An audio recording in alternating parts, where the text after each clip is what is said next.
உங்களோட முதல் படமே வந்துட்டு அஜித் சார் கூட அண்ட் ரீசெண்டா அவரோட வெட்டிங் ஆனிவர்சரி எல்லாம் வந்துட்டு செலிப்ரேட் பண்ணியிருந்தீங்க. அவரும் ஏன் உங்க லைஃப்ல வந்துட்டு ஒரு இம்பார்ட்டன்டான பர்சன்? அவரை பத்தி நீங்க என்ன நினைக்கிறீங்க? நான் வந்து ஊரில் இருக்கும்போதே அஜித் சாரோட ஃபேன். ஸோ நான் ஸ்கூல் டேஸில் படிக்கும்போதே எனக்கு ரொம்ப ரொம்ப பிடிக்கும் சாரோட படங்கள் எல்லாமே. ஸோ தீவிர அஜித் சாரோட ஃபேன் நான். ஸோ வந்ததுக்கப்புறம் எனக்கு ஃபஸ்ட்டு படம் அதுவும் அமைஞ்சது. நான் பாக்யராஜ் சார் ஆஃபீஸ்க்கு தான் சினிமாவுக்கு வாய்ப்பு தேடி வந்து சார் ஆஃபீஸில் தான் இருந்தேன். ஸோ அங்கேருந்து தான் எனக்கு ஜி படத்துக்கான வாய்ப்பு கிடச்சிது. ஸோ அதுவே ஒரு பெரிய கிஃப்டாக நான் நினைக்கிறேன். ஸோ அதுக்கப்புறம் வந்து எனக்கு ரிச்சர்ட் அண்ணன் வந்து ரொம்ப க்ளோஸ், ஷாலினி மேடமோட அண்ணன். ஸோ கிட்டத்தட்ட நாங்கள் 20 இயர்ஸாக ஃப்ரெண்ட்ஸ். ஆனால் அவர் கூட படத்தில் திரௌபதியில் தான் நடித்தேன். அதுக்கு முன்னாடி படம் நடிச்சதில்லை. பட் இன்னொரு ஃப்ரெண்ட் காதல் சுகுமார் அண்ணன், அவர் மூலிமா வந்து ரிச்சி அண்ணன் பழக்கம். ஸோ அதுலேருந்து நாங்கள் ஒரு நல்ல ஃப்ரெண்ட்ஷிப்பில் இருக்கோம். ஸோ சாரோட ஃபேமிலி கூடயும் ஒரு நல்ல பாண்டிங் வந்துட்டுருக்கு. ஒரு லாஸ்ட் ஒரு 10 இயர்ஸாக வந்து நல்ல பாண்டிங் இருக்குது.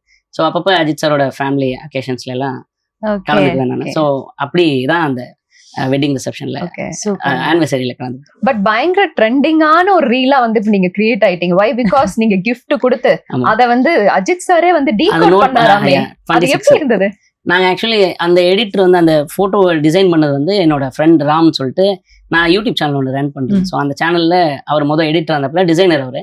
ஸோ அப்போ நாங்கள் 2 பேரும் தான் டிஸ்கஸ் பண்ணும்போது நான் சொன்னேன், இந்த மாதிரி சாரோட வெட்டிங் ஆனிவர்சரி போகிறேன், இந்த மாதிரி ஒரு கிஃப்ட் கொடுக்கணும், என்ன பிளான் பண்ணலாம். அது திடீர்னு தான் எனக்கு ரிச்சன் திடீர்னு தான் சொன்னாங்க. ஸோ சாயங்காலம் போகலாம் அப்படின்னு சொல்லிட்டு வித்தின் ஒரு 4 ஹவர்ஸ்குள்ள வந்து ஸோ சாரோட அமர்கலம் படத்தில் தான் அவங்க 2 பேருக்கும் லவ் ஸ்டார்ட் ஆனது. ஸோ இது 26th இயர் அவங்களோட ஆனிவர்சரி. ஸோ அதை வந்து காரில் இப்போ ரேஸில் சார் போயிட்டு இருக்கனால ஸோ அந்த காரில் வந்து 26ன்றதை மென்ஷன் பண்ணிட்டு அந்த கார் ரன் ஆகிட்டு இருக்கு. ஸோ அப்படியே போட்டு நாங்கள் ஒரு கொலாஜ் மாதிரி பண்ணலாம் அப்படின்னு சொல்லி பண்ணோம்.